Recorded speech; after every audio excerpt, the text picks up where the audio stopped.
PC game. Let's fucking go.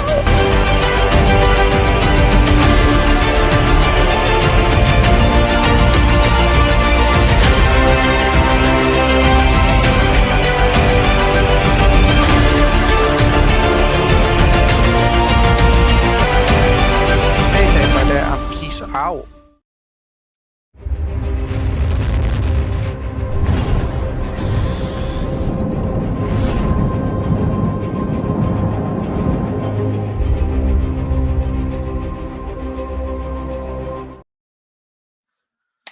Welcome to another live stream, guys. I'm your host, TeladiaPlays. Let's bring on the boys, shall we? First up, we got the Super Wonder fan himself, Jared from Comics Link.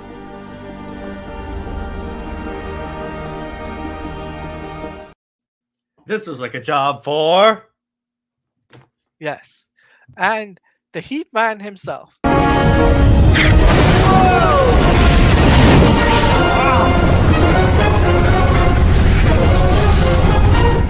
Flame on. How's everybody doing tonight? There we go. So we're here to talk about issue 4 of Justice League. So let me Hell just- yeah. So first off, we get this amazing comic book cover with Jim Lee's Aquaman. And it's kind of funny because I don't think Aquaman could take on Green Lantern. That's just me. But I'll go with it because it looks cool.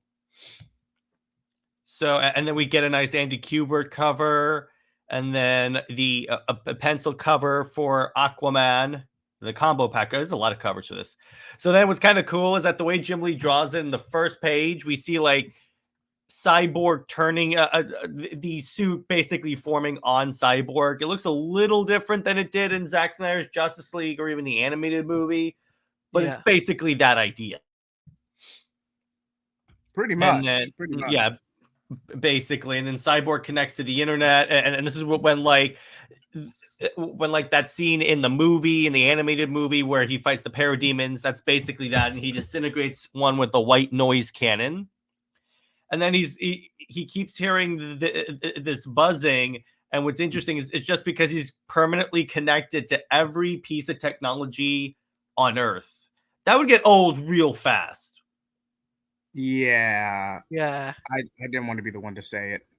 Yeah, that would get old and annoying real fast. Do you think tonight is bad? So over here we have like the Justice League is reforming, and then it's forming, and it's kind of funny. I love how Wonder Woman's like, "Greetings, Aquaman. What a day for a fight." It's kind of like she was like in the first one, where she's like, "Greetings, warriors." And then we get I'm sorry, go ahead, G. Arguably the worst line in the movie, but that's a separate conversation. How is that the worst line in the movie? Straight from the comic. Just because it's a direct adaptation doesn't mean it's a good line. How is that not a bad line? She's like, "Greetings, warriors." As far as she knows, that's what they are. You literally could have swapped Diana for Hawk Girl if you're really going to play into the warrior woman trope. And But it's Diana literally is a warrior woman. I walked right into that, didn't I? She's an Amazon warrior, a race of warrior women. If you've actually read certain storylines on the character, it just comes across as a little stereotypical, in my opinion. Hello, Anchorman. How you doing? Welcome. Just a little bit. What's up, Anchorman? All right, Jay, it's okay. You're allowed to have a wrong opinion. This is Teladia's show, so I'm going to show courtesy. Teladia, is his opinion wrong? Well, he's wrong about that one opinion that we all know that he's wrong about. I rest my case. And one of the funny things, like, I like how, like, Flash, Green Lantern to mess with Batman is like drawing a big arrow toward Batman. And again, the other thing I really like about like Jim Lee's art is that the expressions he has, his characters have, they really feel like actual people when you're reading a Jim Lee book. And the way he has Flash kind of vibrate, because it's kind of difficult to show like motion. And Jim Lee obviously does this. I would love to see him as the main artist for a Flash book at some point. If he's not busy on an executive office. Like, if he does step down, I wouldn't mind seeing... But you know what was cool is this scene right here. This Oh panel. yeah, when Aquaman talks to fish and is a couple of great whites that like Yeah. swallow the parademons. They kind of did this in Throne of Atlantis when he summoned the shark that ate Manta. Which he did carve his way out of that and proceed to go on the run for 7 years. Mm-hmm. Yeah, and then Aquaman obviously is a badass in this. This was the start of Aquaman becoming cool because remember, previous to this, Aquaman was the DC character that literally no one took seriously. The only version of Aquaman that people knew of, short of the long hair, beard, and hook hand, was Peter David's run. Yes, was the riding the seahorse while talking to fish, Aquaman from the Super Friends. Where he was literally just comedic relief. Like that's that all was he it. was. That's all he was. And then the Peter David run started the process of turning him into a more of a badass. But I would argue it's the new. But I think Jared lagged out. But I think what he's trying. No, I'm back. So what I was trying to say is that I think that the Peter David run started making Aquaman. It wasn't until like the Geoff Johns and then Aquaman and Justice League runs that really solidified him as like a force to be reckoned with. What's up, Tevia? Yeah, what's up, Tevia? What do you guys think? I really think that this was the start of being Aquaman being a really cool person and becoming more popular in the comics. Can you guys hear me now? Yeah. Yeah. Okay. We can hear. I don't know what happened there. What's going on? Not much. You know, we're talking about issue 4 of Justice League. 52 Justice League. The better version of DC. It technically was both. Yeah, I know it was both. I'm just saying it started. Peter David started. This completed that evolution. Peter David set the foundation. Yeah. By the way, look at this fantastic comic image of Wonder Woman deflecting all the bullets, and you're showing all of her arms move really fast. That is absolutely fantastic. Again, this is why Jim Lee is like the master of DC that he is, because he clearly understands how to draw superhero comics well and how to draw this very, very complicated like moves well, because I've seen artists that cannot draw this well. Mostly today, Riley Rossmo. But Rosmo, as much as we like to throw shade on Rosmo and all these other more recent artists, at the end of the day, some styles just are a mix and match, and they're just not a good match. They don't vibe well with what they're trying, what the assignment is. He was better for Harley Quinn, I think. Definitely better for Harley Quinn, because Fitzmartin's Tim Drake Robin, what a mismatch. It deserved that. It deserved that. Oh. But anyway, back to the issue. So we have Cyborg here. I love how he lands, and then right in the background is a flag that says "Made in America," because it technically is. Yeah. And this is where you get Cyborg plugging into the mother box that's inside a Parademon, and we get the whole origin of Parademons, how they're basically the captured beings from Darkseid's conquest. They go to, I don't like the new 52 Superman suit because, man, how is that suit bad? Tevia, give me a reason why that suit's bad. Don't just tell me that suit's bad. Give us a valid. Give me a reason why. A valid reason. Yeah, because if you're gonna come out and say this was bad, okay, what's bad about it? It has to be a valid reason, otherwise you. And it's not the Tomasi Gleason Superman suit is not a valid reason.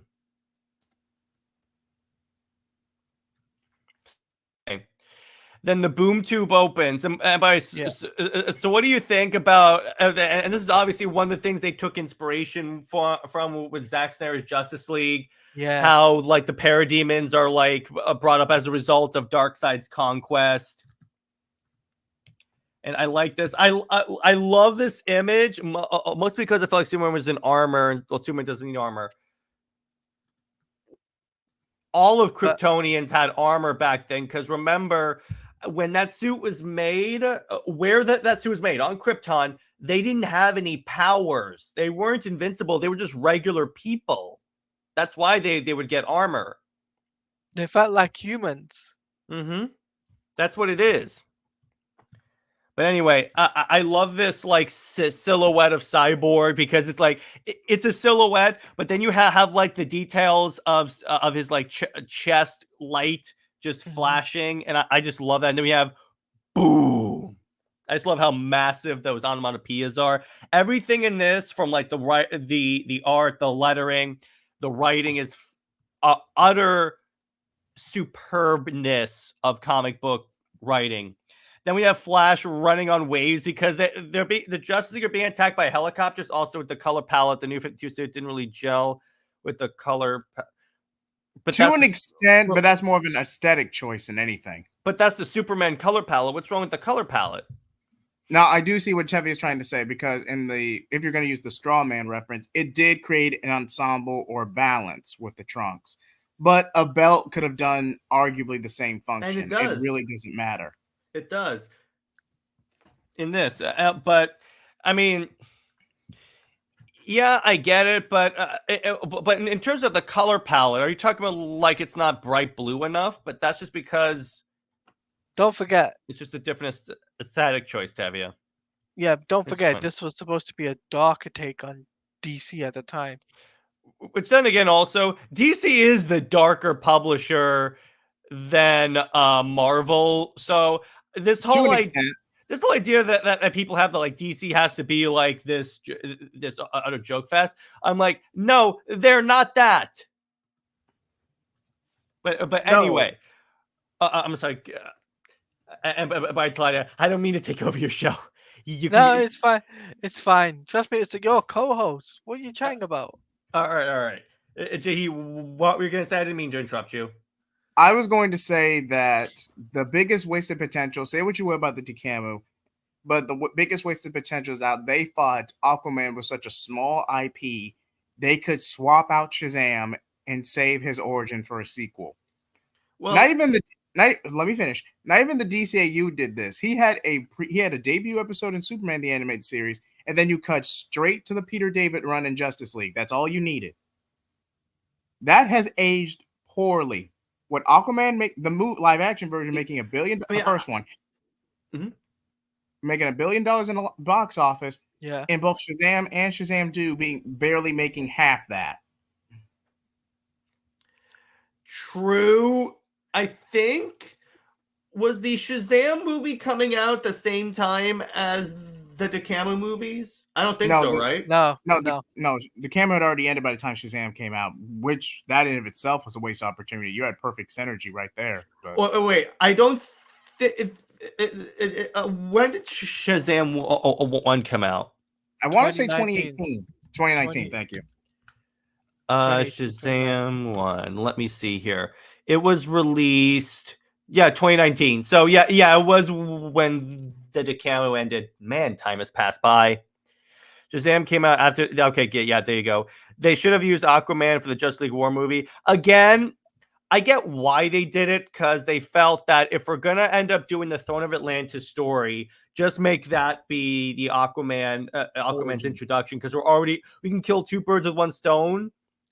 But if you're adapting a specific comic run, you should put in the characters that were in the comic run. I would have to agree with you there. Again, there's a lot with the Tikamu that is like utter destructiveness, like when they broke up Superman and Wonder Woman off screen. Oh God, here we go. And before you say that, Jaheed, I'm not gonna let that go. So anyway, all you needed was a throwaway line. That's all you need. They gave you a throwaway line. They said, we started, our thing was nice, but you belong with Lois. I'm like, no, he doesn't. Arguably, no, he doesn't. I like... Save us from a Jared rant. Please, let's transition to the next page. The thing I wanted to point out is that, so they're under attack by like the U.S. Armed Forces, because again, superheroes aren't like accepted. So Flash is like running on tidal waves, and they're trying to like take out the helicopters without killing anyone. I think that's really cool. Yeah. And they're and then Cyborg booms in, And what's kind of cool is that at first they think, oh my gosh, it's another parademon. And it's like, no. I'm on your side. Do not attack me. You didn't get a notification, Pika? Notification should be out. Do you have the The did bell. you Did you ring the click bell? the You have the yeah, bell? yeah, exactly. You gotta Bell ring the ring? bell, Pika. Yeah, make sure you have the bell ring. And then suddenly they're like I almost said Thanos. Cyborg basically pulls a Bruce Banner and Infinity War going, he's coming, and then Batman's like, who is? And then the boom tube opens and Darkseid comes out. And here's the line from Zack Snyder's Justice League that I brought up a little while ago. Green Lantern goes, I'm guessing that's the bad guy. And then Batman goes, good guess. And then All in all, outside the roster change, the Justice League War is a pretty page-by-page adaptation outside the roster change. Pretty much. And Tevia says Cyborg on the Justice League always confused me. Well, here's what it was. Because at the time they were trying to elevate Cyborg's character, because previous to, and arguably still, Cyborg is not like an A-list character.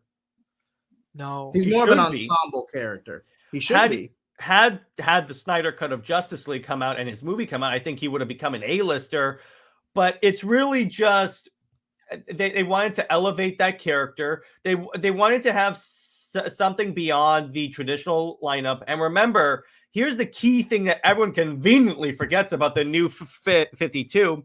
He was roughly the same age as the people in the Justice League. Because remember, everyone was aged down. Yeah, because he's not a teenager when the accident occurs, even though he acts one. He's a senior in high school. He's like post-adolescent, 18, 19. So you could argue he's the youngest out of the original 6 in the new 52. He is. Yes, he is. I would say the 06 and the new 52 are roughly in their mid-20s. Maybe early to mid-20s, I would say. When this happens. In Justice League War, they're in their early to mid-20s. Yeah. Because remember, there's a 5-year time jump from this to Volume 2. Right, okay. Mm-hmm. I am more of a fan of Cyborg being a founding member of the Teen Titans. Tavia, would you rather him be attached to that crappy new 52 Teen Titans book? Technically, Cyborg's not a founding member. If you go all the way back to the Silver Age, the original founding roster was Robin, Speedy, Wonder Girl, Donna Troy, but that's interchangeable. But at the time, it was a young Diana.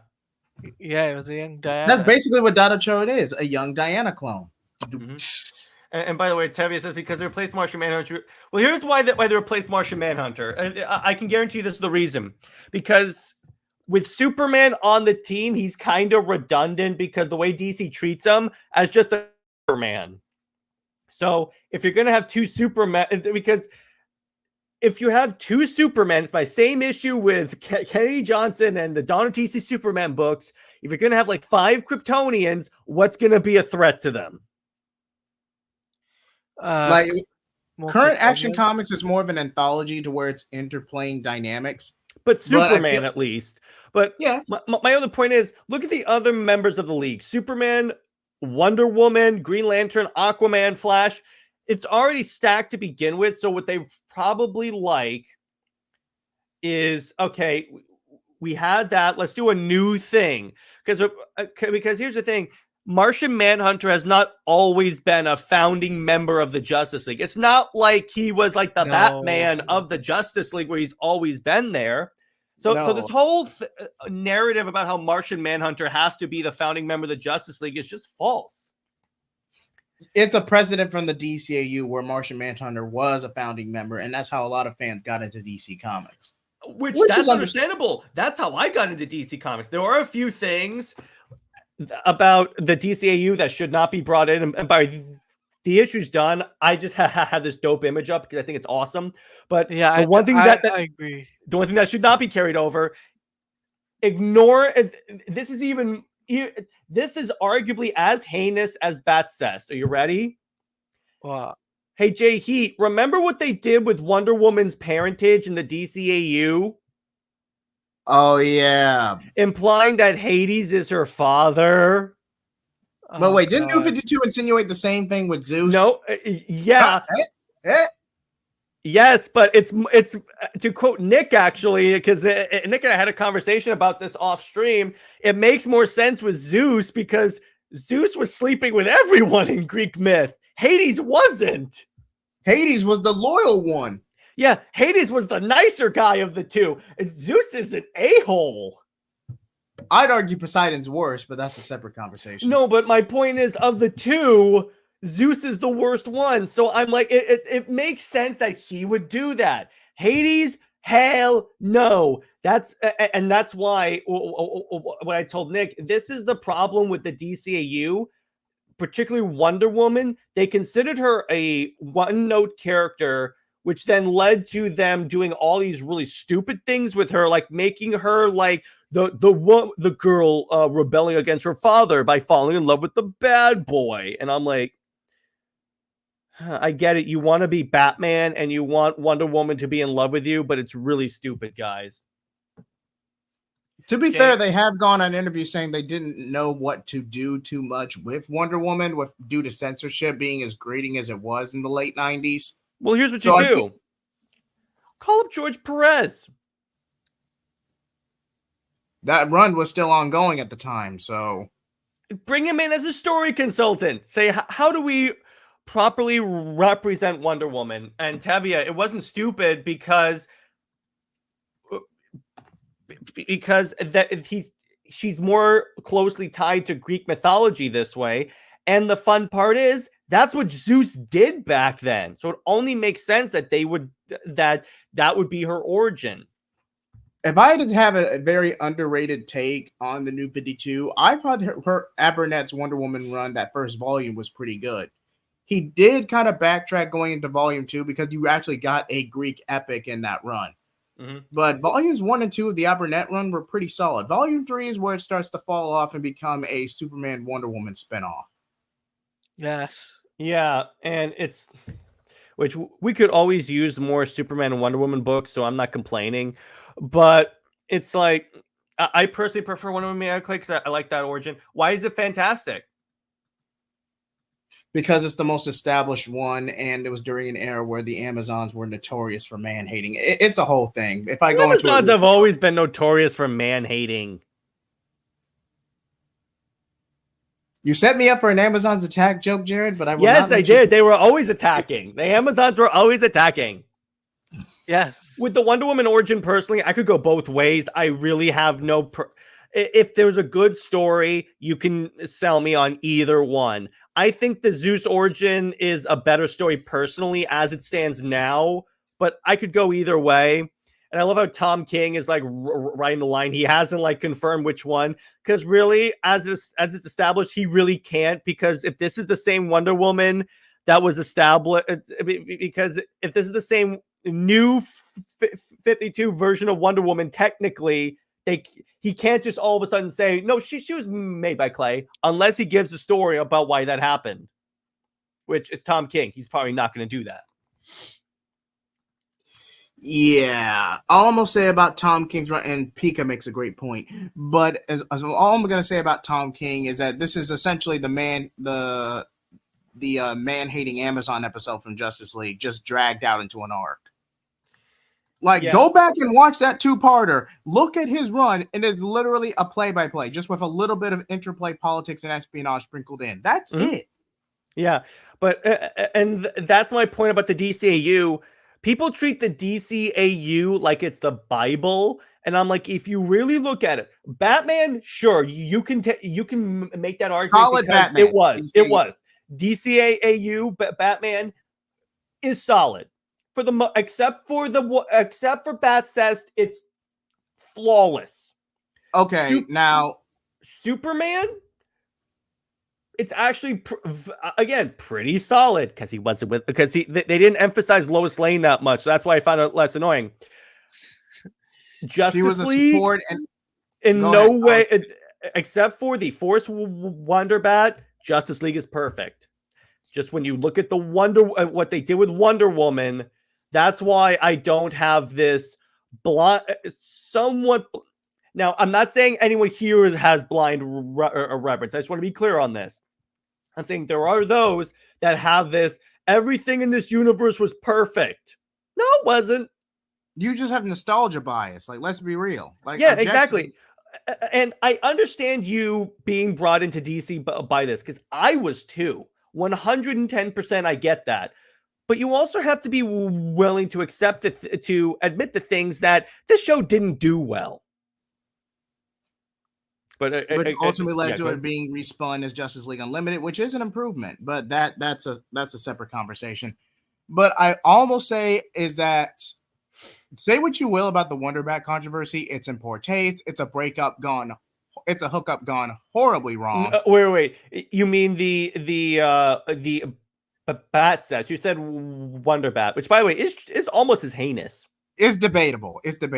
But one is an entanglement where you basically cuck your adoptive ward / son. The other is a overpopular fanship. So take that with a grain of salt as you will. Yeah, the thing is, of the two, I agree Wonder Bat is nowhere near as heinous because the other one is something that is very, very against Batman's character. That Batman's character, because I don't think he would do that to Nightwing. No, now, to be fair, Barbara did have an intern attraction from Bruce ever since her debuting episode in BTAS. Which makes sense. The thing is Bruce reciprocating. They just needed a reason for the Bat family to break up other than Tim's torture to become Joker Jr. That's literally the only reason it was added in. And by the way, Tim's torture is their way of doing Under the Red Hood without doing Under the Red Hood. I like Tevia's comment. Injustice is not a perfect Elseworld story that people want to believe. No, it's not. No, it's kind of funny. Britt and I talked about this, and we're going to do an entire episode just on Injustice. So we'll see if we can break the hours. Which are you gonna break records of 3 hours? I don't know. We'll see. But the thing I've gone past 3 hours before, man. It's pretty exhausting. Not the way we do it. But the thing about Injustice is that he has to break characters in order for that story to make sense, because otherwise nothing that happens in Injustice would actually happen if this happened in the real DC universe. Okay. Injustice is literally just Hal Jordan's spiral from the destruction of Coast City, just amped up on a global scale. That's and applied literally to Superman. But the thing is about it is that at least Hal Jordan became a good guy again. That was my issue with Injustice 2's story, because they were building it up like Superman was gonna turn back to good. That's where I felt the story was going. And then it's like, okay, so who do you okay, so we defeated Brainiac. Let's kill him. Like, what? That's just a missed up. Because can you imagine the redemption arc in Injustice 3 if Superman has to like earn back the trust of the people? Ooh. I mean, you do have two separate endings. One where you basically have the He-Man crossover, and the other where Clark is depowered and thrown in the Phantom Zone. Mm-hmm. And I'm like, yeah, a lot of what he did was in a moment of temporary insanity, and Diana was just the devil on his shoulder. You really could tie a lot to that. Like, let's be honest. But on the Diana note, and Britt brought this up, here's the problem with Injustice with the explanation that Taylor gave as to why Injustice Wonder Woman is evil. So to reiterate, the reason why she's evil is because in World War II, Steve Trevor crash landed on the island. Same thing as the movie. They leave. They have to go back to Paradise Island to get the lasso. They do so. It's revealed that Steve is a secret German spy. We're going to say German spy, but you know specifically what we're talking about. It's World War II. But so she kills them, and that's how he explains why Wonder Woman is so brutal towards men. Okay. All that proves is that Diana's a bitter man-hater for decades. But wait, Jay Heat, it gets worse. When you think of, so then at some point she joins the Justice Society first, I think is what they established in Year Zero, and then the Justice League, and they the best men in the world, for your own words, Wonder Woman. You would think that after working with so many pantheons of goodness, she would go, okay, that was one bad apple. But that's it. That's that one incident. She's with Superman because she thinks he's righteous. What are you doing? And she thinks she's hot. Well, yeah, but I'm trying to explain why again, Wonder Woman is that character for DC that no one takes seriously, tries to make us say she's important, but doesn't treat her as such. Yes, thank you, Tevia. It makes no sense for Wonder Woman to go insane. If she just came to the Justice League and when Injustice 1 starts and she was new to the Justice League, that'd be one thing. She's not. And I'm like, this is the weakest explanation you could have given me. Okay, Year Zero was established after the fact because that one-shot comic was strictly a one-shot. Diana becomes a bitter man-hater, basically a stereotypical Amazon. Clark is pretty much a beacon of all, impossible man held to an impossible standard. She falls in love with him, loves him from afar, yada yada yada. Basically, a parallel to Joker and Harley Quinn, but with superheroes. Do you just call Wonder Woman the Harley Quinn of this relationship? In context to Injustice, yes. That's a little bit more like believable. I'll give you that. But again, it does not make sense. That's why I like the Injustice movie, because the characters act consistent with their actual characters. Wonder Woman turns against Superman. Well, let's break this down. One is an edgy video game marketed to edgy teenagers that happen to gain traction, and the other is an actual self-contained story using that premise, but realistically in relation to the characters and focusing on second chances and redemption. Mm-hmm. Yeah, and also I realized something. If Bart Allen Kid Flash was in that universe, where's Wally West Flash? That's a good question. I never noticed. You know what's kind of funny, Tevia? Until you sent that comment, I never noticed that Wally West does not show up in Injustice. No. Oh, he might be stuck in the Phantom Zone.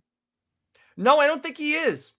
He was sent to another dimension by Abracadabra just before Rebirth, but I don't think we're factoring that here. But we mean in Injustice. Excuse me. Because he's right that Bart dies when the nuke goes off in Metropolis, I believe. Yes. But yeah, Wally never shows up, which makes not a lot of sense. And but I love Pika Shade's comment. Injustice Wonder Woman makes other bad versions of Wonder Woman look good. Wait, there are bad versions of Wonder Woman? Yeah. Lord Wonder Woman. I actually forgot that existed until you just reminded me. Thanks, Jared. Yeah. No, he wasn't the Phantom Zone, but no. Jay Heat was talking about in regular continuity, not necessarily Injustice. Right? Yeah. Breaking up what I should have retconned Bart should not have been born at all as their grandson. All that really proves, especially if you're going to reestablish Bart's existence, is that Barry and Iris reconcile at some point, or we could go the scorched earth tactic and just reset that reality altogether. So, just an idea for Injustice 3. Probably sprinkle a little Flashpoint in there. And the story's dead at this point. Let's be honest. I secretly think the reason why we haven't gotten an Injustice 3. Hey, what's up, Master Sergeant? Hey. I think the reason. Happy New Year, Master Sergeant. What's up, brother? I think the reason why we haven't gotten an Injustice 3 is because DC knows they have milked that story completely and there's nothing else they could do. No, there's another reason. Why? Kevin Conroy. Oh, well, yeah. And then the second thing is, Warner Brothers knows is that where else can they really go with the story? Exactly. They've basically milked it. Again, I would like to see a Superman redemption story. Make it go full circle. Well, actually, hashtag full circle, where he turns good at the end. There you go. Okay, let's actually map this out, because we have a spiraling Superman who could go either way, a Batman who's still resolute or a moral pillar, even though he's basically Bat God. See, that's probably why people love Injustice so much, because it reminds them of the DCAU. Same character dynamics, same voice actors reprising their roles for the game. It's just a Civil War story under the pretense of a Civil War story. First of all, you were the first of the big two to do this with Kingdom Come, and Alan Moore did it way better. Second, even if we did factor the nostalgia bias, even if we did factor that, let's be honest, even if we did factor that, Clark, there's no way in context Clark would have spiraled this bad. And there's no way that Batman would just completely turn his back on Superman after he killed one guy. Now, would he be now, because we do have Maxwell Lord, but again, Wonder Woman was in a compromised situation. So would Bruce be on his high horse and be pissed off about the no kill rule? Yeah, but he wouldn't be. But he wouldn't be a complete narc about, hey, this was a compromised situation. But again, to Diana, this would have been a compromised situation. Clark just killed Joker in a rage, so I can somewhat see Bruce's reaction. No, but it lasting as long as it did. Because if he stayed like brooding when Joker died, the minute Batman hears Superman start talking of taking over, he should have gotten involved and saying, "Okay, we can't do this, dude. I'm sorry. I know you're hurting. I'm here for you. I will help you through this." But they just didn't do that.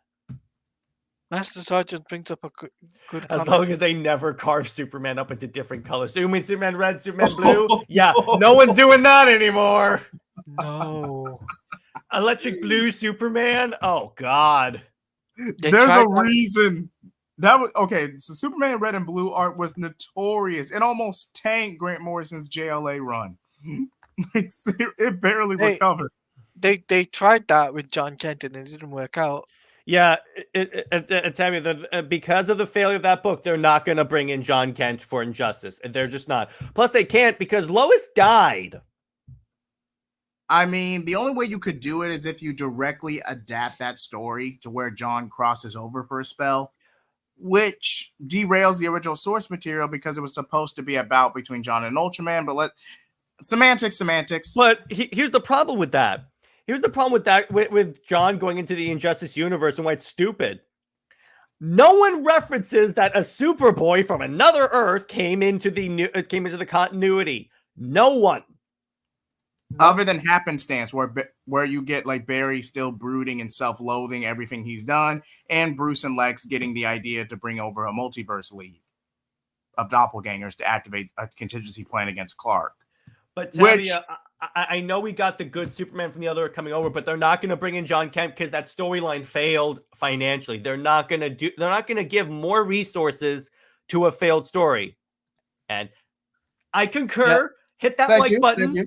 Do that on my channel as well, guys. Yeah. Please. Thank you. Thank you. But be that as it may, say what you will about the adventures of John Kent and how it derailed from his original premise. But all in all, you could ignore that story and virtually nothing in the Injustice saga changes. Exactly.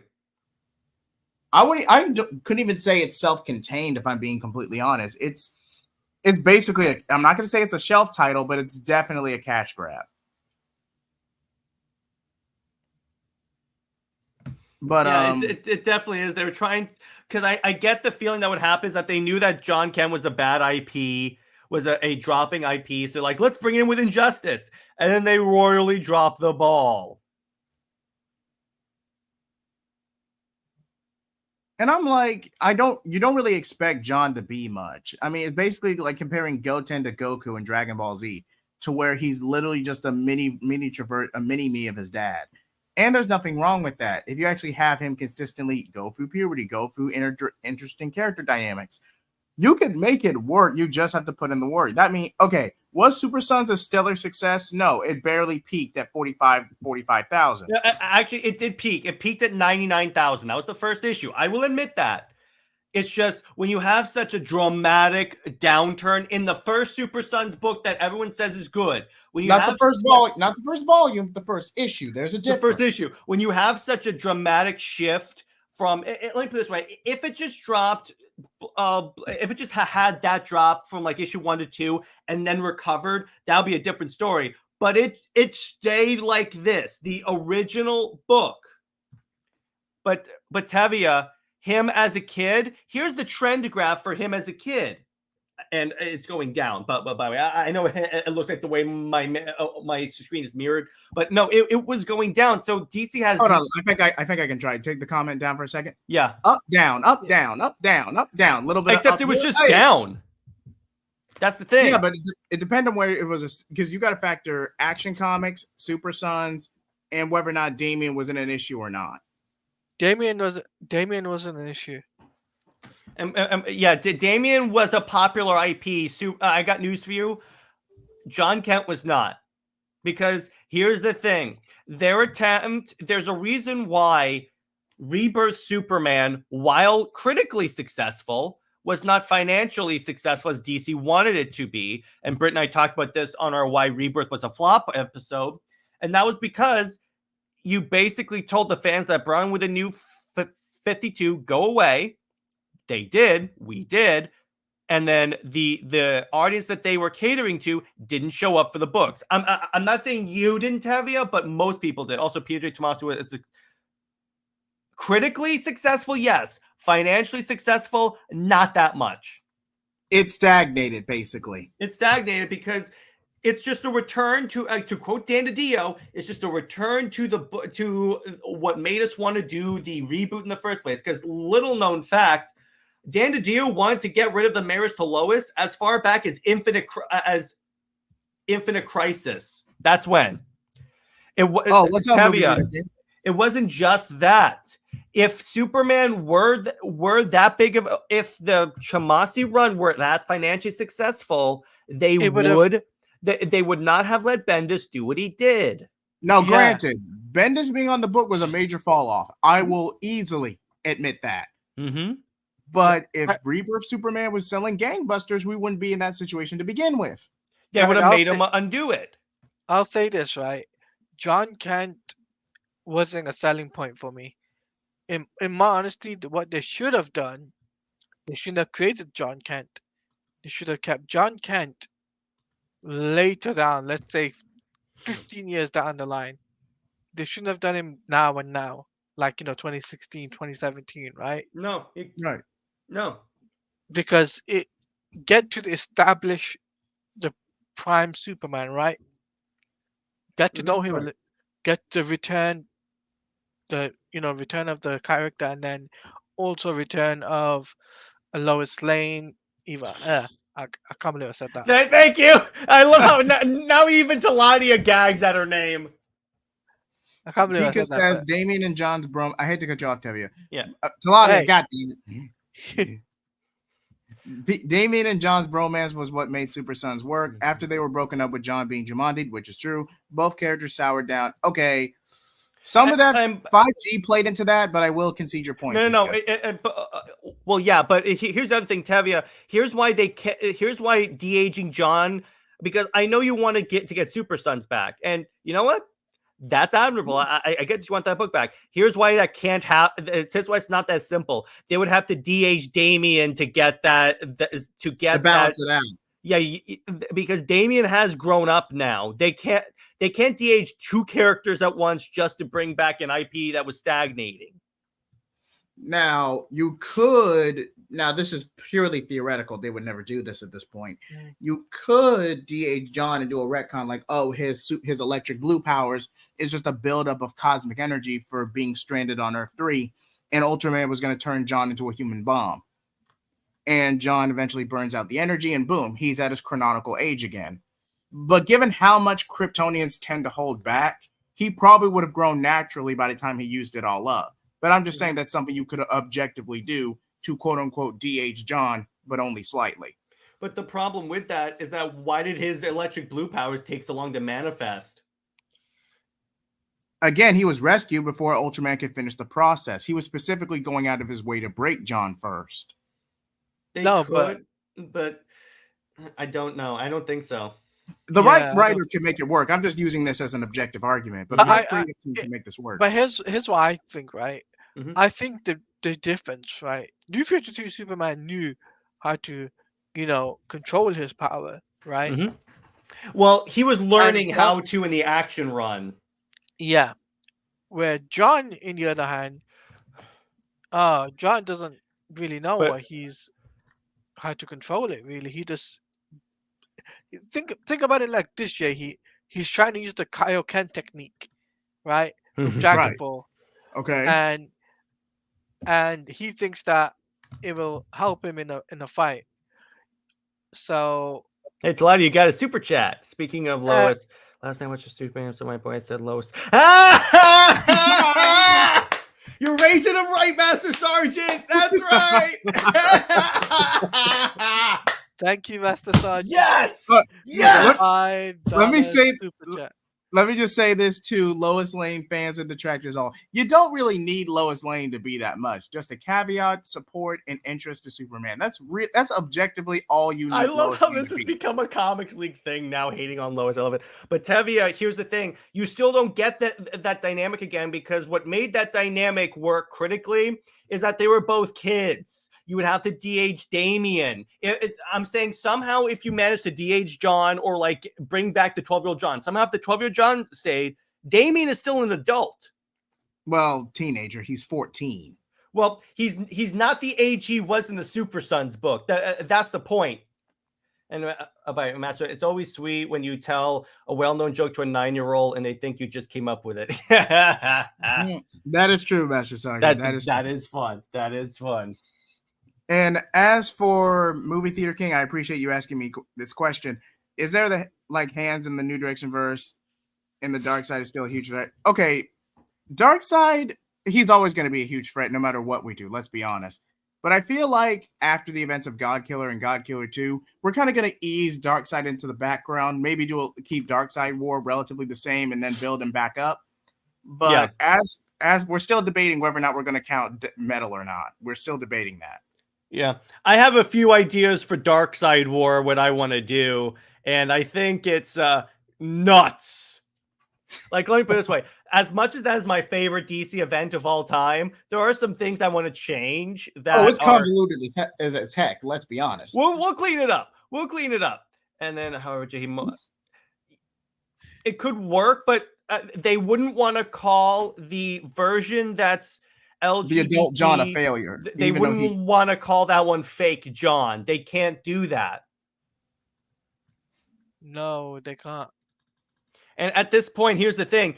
John has been an adult longer than he has been a kid. Because remember, Rebirth lasted a year. Suck it. 2 years. You have Convergence in 2015. Convergence does not count. New 52 label was still on the books. Okay, let's go with branding. Technically, Convergence was the last storyline of the New 52. If we're going strictly with branding, we'll go by branding rules. You have all of Rebirth that was 2016, 2017, and a little bit of 2018. Tiny bit. If you factor 5G or not, depends. But you have, so that's 2.5 years right there. You have the pandemic, you have Infinite Frontier, and now you have Dawn of DC. But John got aged up roughly in 2019, 2020. We're now in 2024. So we've had the adult John for roughly 3 years, give or take. Longer than he was. Again, that's the thing. So we are not counting DCU era. John didn't even play a role in DCYOU. No, I think he's talking about how long the New 52 lasted. Even if we did count the DCYOU, that's roughly 6 months. Yeah, it wasn't that long, and it's still the New 52 still lasted longer than Rebirth. Oh crap, Future State, that lasted too. I almost forgot that even existed. Jesus. We all do. Oh, Master Sergeant goes to tell me they forgot about him, the New 52 Superboy, because he's a Superboy, not a Superman. That's true. Clark gets the most respect of the super family, and the other ones are just like there. But if you remember, Mm-hmm. the New 52 Superman family are more badass. That's the best way to put it. Yeah. Than Rebirth. Speaking of New 52 Superman, look what I got for Christmas. Omnibus of Grant Morrison's Action Comics. Wait. Keep that up. I'm full screening you. New 52 Action Comics by Grant Morrison. I'm jealous of you. Nice. I'm jealous. Because I know that eventually Teladia and I are going to cover this. New 52 Superman wasn't a badass, but a failure. I'm talking about Superman. Tevia. And by the way, Tevia, just because you didn't like it doesn't make it a failure. That's the thing. That's my opinion. My opinion is I think the Superman family in New 52, like Supergirl, for example, was really badass. She had the red power in. Yes, the red Kryptonian. Yep. That was dope as hell. But yeah, that's my point, Tavia, is that just because you don't like it doesn't mean it's a failure. There's some great stuff. Luckily, the way I count failure is monetary failure. Now, did New 52 Superboy fail from a monetary standpoint? Okay, New 52 Superboy after, well, God forbid, the culling. Oh, excuse me. We broke your heat. That's what I gotta do. I gotta make Jay Heat read the entire New 52 Teen Titans run and positively review it. I did do that. It's called New Direction versus Young Justice. But go on, Jay Heat. But as I was saying, oh, wait, hang on. I never liked that Superboy, Supergirl, whatever copycats. I mean, Batman had a Robin, and not a Batboy, though there was Batgirl. Yeah, to a certain degree, it's like to an extent, it's a bit much. By the way, Kara's like 25. Can we stop calling her Supergirl? Can she adopt the Super Woman moniker? Come on. I mean, you might as well make it official at this point. Or Power Woman. No, because you're Power Girl, yeah, should not be called Power Girl. But I also read that. I really like that omnibus. Yeah, it's really good. The thing about it is that you see him grow into being Superman, because remember, this takes place even before this book. So he is just starting off as Superman. How much did that cost you? It's like, if you don't mind me 75 asking. or something like that. 75. I got that because my boss sent me a gift card for Christmas, and you just used the money to pay. Yeah. Still, the fact you were even able to find that omnibus. It was on Amazon. They sometimes have it really cheap, like $40. Wait, Kryptonia. Who's Kryptonia? How about? Oh no, that's actually not a bad name. That's not bad, actually. When I think about it, if you don't want to have the super, that actually works really well. Wow. Movie theater always gives great names. Speaking of Power Girl, that reminds me what happened to New 52 Power Girl from both Earth 2 and Teen Titans. I have no idea. Earth 2 Saga was pretty solid, but man, was that Teen Titans run bad. I think she just went back to Earth 2 at a certain point and then became Supergirl. Because remember, at some point she went to Earth 2, and then that's when she even slapped the S on her chest. Pretty much. No, she went back to Earth 2. Yeah. They found Clark. Mm-hmm. And then Clark's symbol went on her chest. Mm-hmm. To cover up the cleavage. I think that's the reason. Yeah, exactly. Which, hey, Earth 2 is solid. By the way, again, at the exact same time that this is happening right here, Steppenwolf is invading Earth 2. Oh, yeah. Does the S come off her like cellophane, too? That was only in that movie. By the way, I had a funny interaction with people on Twitter when I brought up. You notice how that in the theatrical cut of Superman 2, Superman savagely kills Zod, and everyone was so upset on Man of Steel. I saw, I forgot her name, Mint Solid Reviews or something. She did a review on that. Yeah, that's my point. He murdered. That's more murder because he knew Zod was depowered now. So I'm like, in a way, that Superman's more of a murderer. And people are like, well, that's only the theatrical cut, not the director's cut. You realize that typically the director's cut is not considered canon. Justice League is different because Warner Brothers legit referenced it. They don't reference the differences in the Donner cut. They all default to deleted scenes to excuse what they saw. Yeah, exactly. But I'm like, yeah, that doesn't work, guys. I'm going by what the studio considers canon. I know the studio considers the SJL canon because they reference it in The Flash. Yes. No, but Tavia, what we're talking about is that when I brought up about how in Superman 2 he kills Zod and that's more of a murder, they said, well, that's only in the theatrical version. The Donner cut, he doesn't kill him, and I'm like, yeah, but the Donner cut's not canon. That's the thing you got to remember. Kara Zor-El, Kryptonia, Superwoman, Argo, out of Respect to the City. That could work too, like Arga or something like that. Yeah, that could actually work pretty well, man. Movie theater comes up with some banger names. But I will confirm this. You are going to have a time with New Direction versus Supergirl. Let's just say that. Y'all. Oh, that's going to be fun. That's going to be fun. Oh, getting his bucket in the diner, getting his power back, and then going back to dinner to kick the butt. But they credit about the truck in Man of Steel. Exactly. And by the way, in the truck in Man of Steel, he was fighting a sexual predator. I'm pretty sure he was excused. Yes. That's the funny part about anti-Zack Snyder fans. Zack shows like sexual predators getting what's coming to them, and they complain. I'll never know. Mm-hmm. Yeah. By the way, movie theater is a good question. I feel like Supergirl could potentially stay in the Legion. What do you think she should be in? The Legion, I actually think is a solid idea because she's less redundant. Because really, the way DC uses her right now is just a female Clark, and you can't really go. Didn't the that. DCAU technically use the Legion to shelve Supergirl and JLU? No, in Tomorrowverse they did that. Tomorrowverse, DCAU did that as well. In an episode of JLU, she stayed with the Legion. Shocking enough, the Super Twins and Philip Kenny Johnson Action Comics got new names called Red Sun and Star Child, I believe. Star Child, yeah. Which that's actually really cool. I'm glad they didn't call them Superboy and Supergirl or like Super Kids. That works. The Wonder Twins.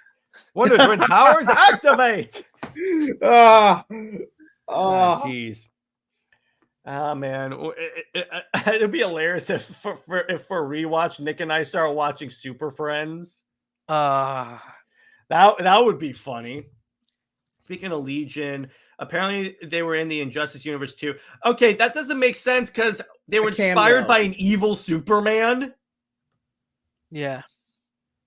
Evil.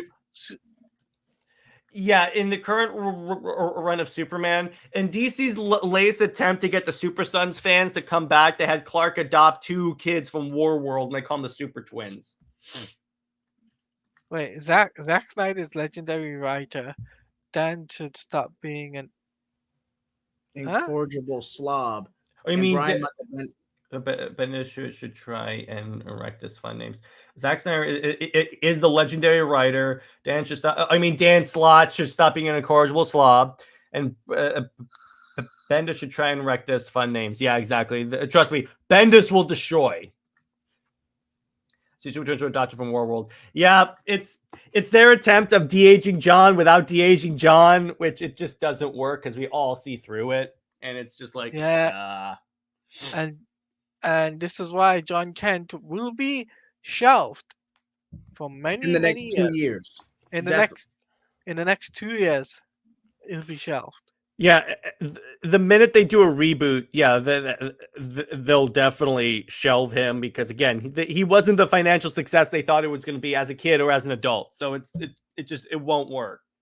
And remember that he's also there's also that Scott Snyder Ultimate Universe happening too. Yes, that would be really fun. Maybe I am making a video on that, but finals were just crazy for me, so I wasn't really able to get a lot of projects out. But yeah, I do have some ideas. Maybe this is where they actually respect Superman and Wonder Woman because you can have the Lousy Lois relationship. That's the new one, Lousy Lois, in the main universe, while the infinitely superior Superman, Super Wonders in the Ultimate Universe. No, what we're talking about, Tevi, is that Scott Snyder, I think he said, or like it was the rumors that he was going to come on and help DC build their own version of the Ultimate Universe.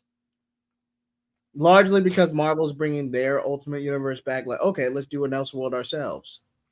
Watch. If I were DC, here's my Ultimate Universe. Bring back the New 52. Yeah, bring it back.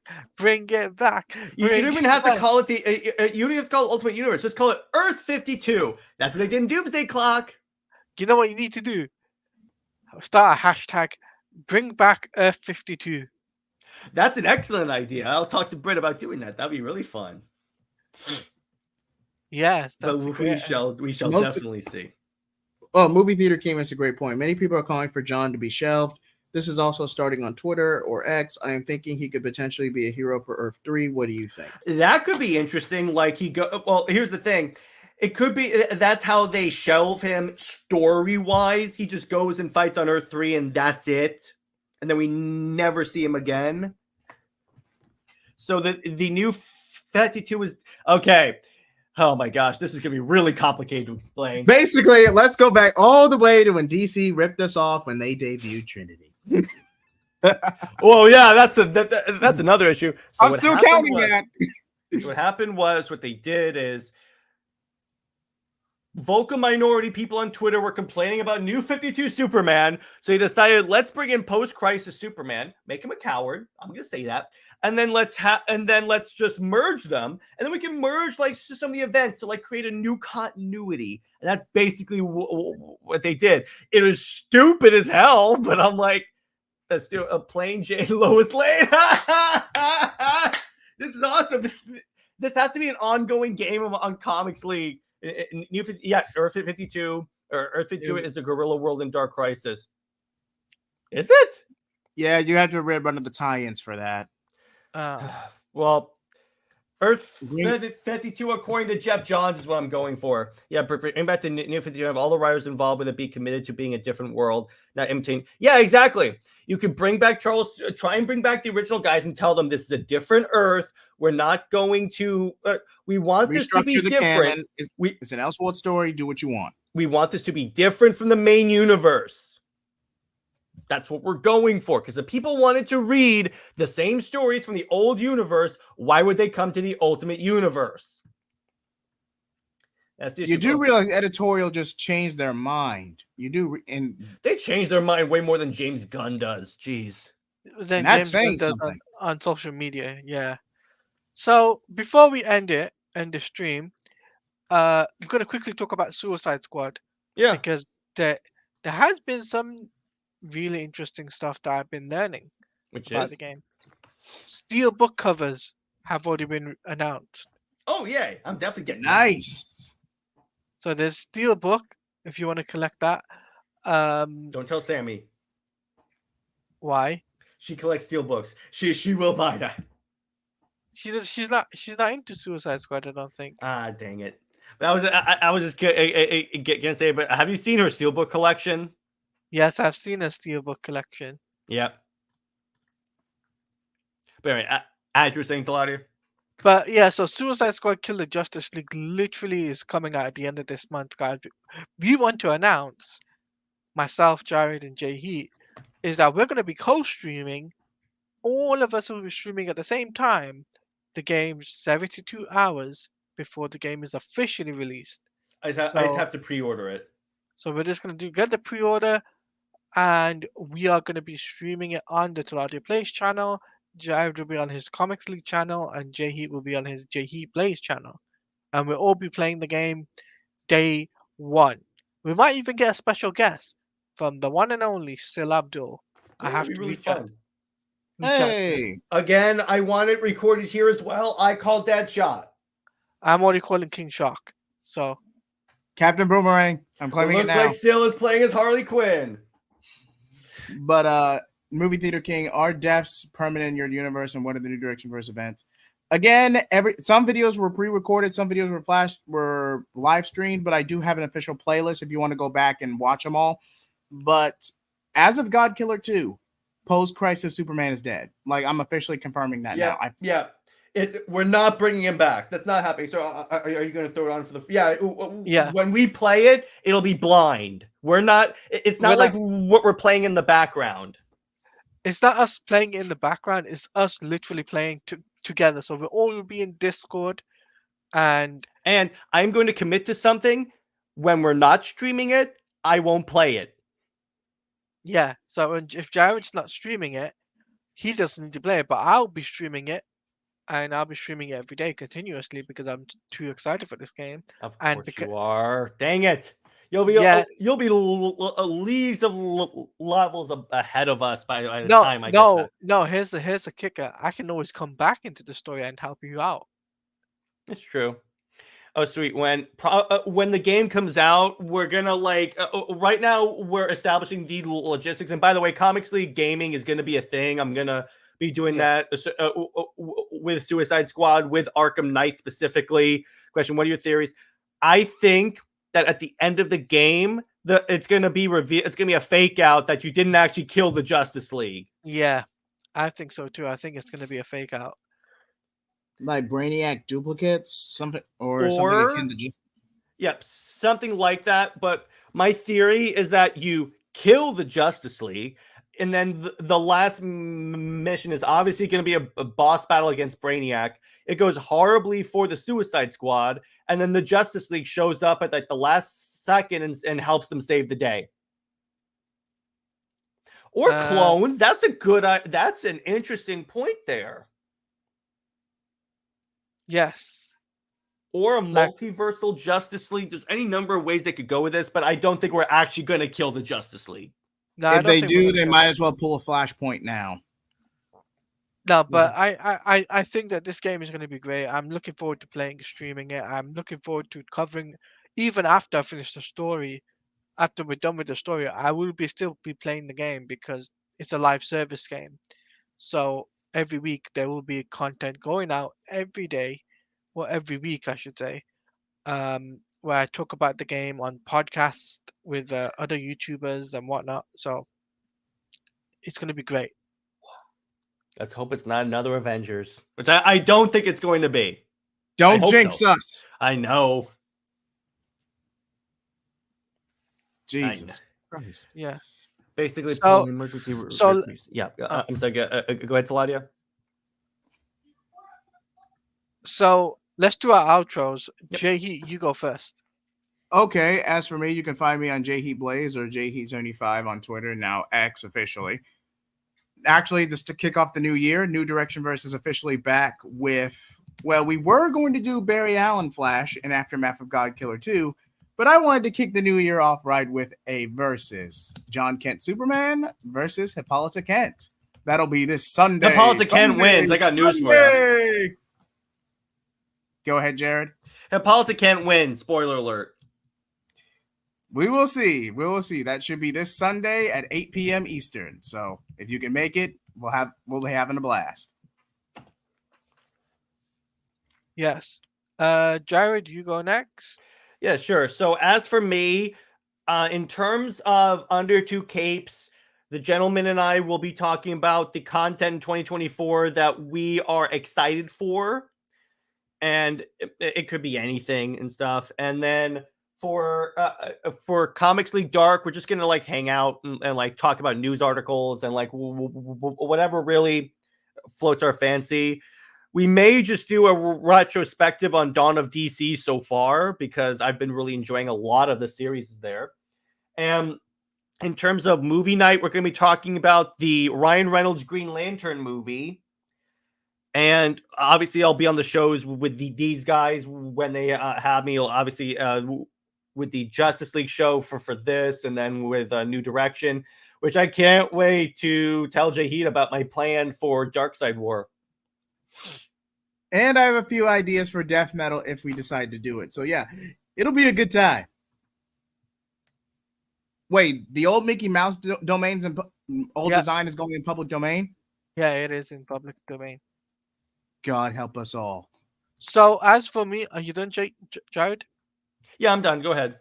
Okay, as for me, I will be doing this week. I'm not doing it much. Probably doing some behind the scenes stuff in preparation for Suicide Squad. I will be collabing with J-Heat though. We're going to be talking about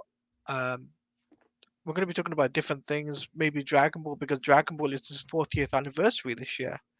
So it's a big deal for that. We're going to be talking about that. And I will be collaborating with Podcast Now, and Sway and VG Fight School, and I'll be doing collaborations with them, and I'm also possibly will be collaborating with the one and only Deeper Depths, as I did last week, and that was a great fun time just to talk to Deeper Depths about Suicide Squad, where I was an in caller. So we're coming up with some ideas. It's great just to have him on my channel just to talk about Suicide Squad, be in depth into it, and we have our things. We talk about the game, and it's all great stuff. So stay tuned though, because I have got a video coming out, a reaction video coming out when the third and final installment for the Suicide Squad Insider releases that will be released as well. So with that being said, you can follow me on X at TeladiaPlays_, and you can make sure you hit the like, subscribe, and hit that notification bell, because when a video does go live, you will be notified. And then also, if you want to become a member, there's the join button right there. You guys can become a member from 99 cents or 99 pennies up to $4.99. Got great tiers. And by the way, I'm going to announce this now.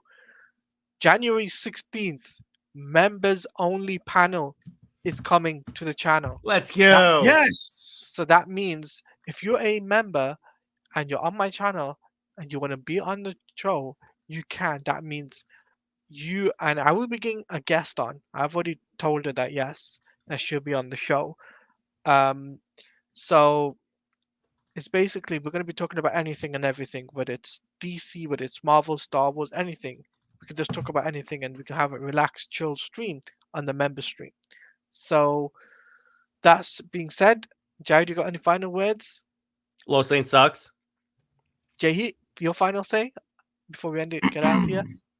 Don't you dare say that. I Don't know. you, Jay? You're in dangerous territory right now. I have band power. I wasn't gonna say it. All I did was cough. Jeez. Lois Lane sucks. Good night, everybody. All right, we're out of here. Peace.